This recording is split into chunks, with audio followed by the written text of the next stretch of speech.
एक बुढ़िया थी। बुढ़िया के दो लड़के थे। दोनों की शादी कर दी बुढ़िया।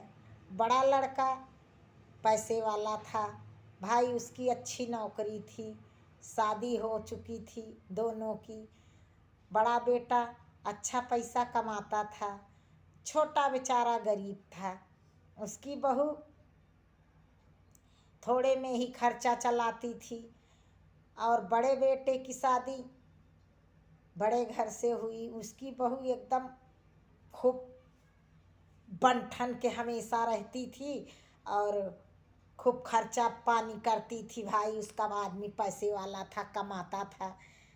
और छोटी बहू अपना 2 साड़ी निकालती थी, वही पहनती थी। एक धोती थी, एक पहनती थी। बड़ी के पास तो कपड़े लत्ते सोने चांदी हर एक चीज़ की ढेरी लगी रहती थी, क्योंकि भाई उसका आदमी बहुत कमाता था, पैसे वाला था। छोटी बेचारी गरीब थी। कभी सास की सेवा करती, कभी ससुर की सेवा करती। ऐसे ही दिन उसका बीतते जाता था। जाती थी खेत से साग खोट के लाती थी और बनाती थी साग रोटी शाम को, बच्चों को खिलाती थी और खुद खाती थी। ऐसे ऐसे दिन बीत रहे थे। छोटा बेटा दिन भर खेत में काम करता था, शाम को आता था तो अपना बालक बच्चों के साथ खुशी से दिन बीत रहा था उसका। कुछ किसी चीज़ की उसको लालच ना थी, क्योंकि वो बचपन से ही माता शेरा वाली की भक्त थी। और माता के ऊपर उसे विश्वास था कि माँ आज नहीं तो कल हमारी ज़रूर सुनेंगी। यही वो कहती थी अपने पति से कि मेरे दोनों बच्चों के ऊपर माता रानी कृपा बनाए रखें। और उन्हीं का सहारा है माता रानी का। माता रानी एक न एक दिन ज़रूर कृपा करेंगी हमारे ऊपर। रोज़ सुबह नहाती धोती थी, माता रानी के मंदिर में जाती थी और माता रानी से बैठ कर के घंटों बातें करती थी। कहती थी माँ एक तुम्हारा ही सहारा है, बाकी तो सब जीवन हमने जी करके देख लिया। क्योंकि मायका भी मेरा बहुत ही गरीब था। पापा थे नौकरी करते थे, लेकिन मम्मी को कभी भी 1000-500 के नोट नहीं दिए कि लो जाओ मार्केट से अपने लिए कुछ ले करके आओ। माँ भी गरीबी में ही गुजारा की, इसलिए उसे आदत थी बचपन से ही गरीबी में गुजारा करने की। वो ऐसे ही उसके दिन बीत रहे थे। दोनों बच्चों को देखती थी और प्यार से पालती थी। सोचती थी मेरे बच्चे बड़े हो जाएंगे तो माता रानी की कृपा रहेगी तो बच्चे अच्छे से कमाएंगे खाएंगे। ज़्यादा की उसको लालच नहीं थी। और बड़ी बहू रोज़ एक नए गहने पहनती थी, रोज़ नई साड़ी पहनती थी।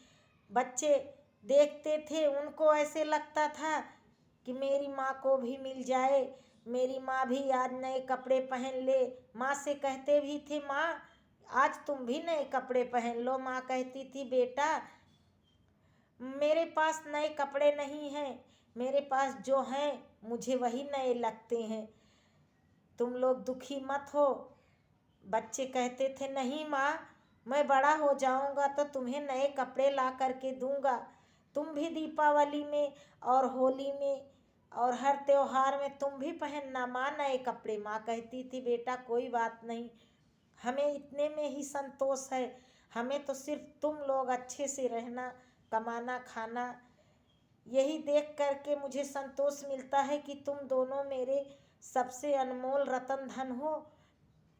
माता रानी ने हमें जो भी दिया है हमें उसी में ही बहुत अच्छा लगता है। माँ की बातें सुन करके बच्चे खुश हो जाते थे और स्कूल जाते थे, रोज़ पढ़ने जाते थे। पढ़ने में बच्चे दोनों अच्छे निकल गए। और एक दिन भाई इंटर का पेपर दिए और 10वीं का भी पेपर दिए, दोनों में बच्चे टॉपर आए।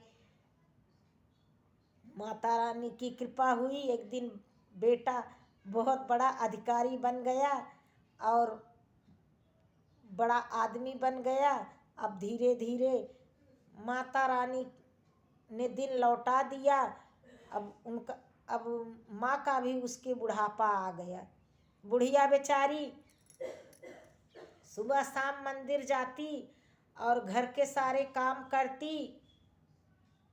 माता रानी से हमेशा यही प्रार्थना करती कि माँ, जैसे दोनों बेटों को मेरे सद्बुद्धि दी हो, वैसे आने वाली बहू को भी अच्छी सद्बुद्धि देना, घर की लक्ष्मी हो।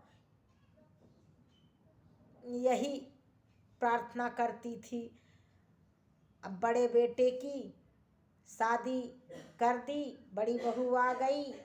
बहू अच्छी थी और घर की लक्ष्मी थी।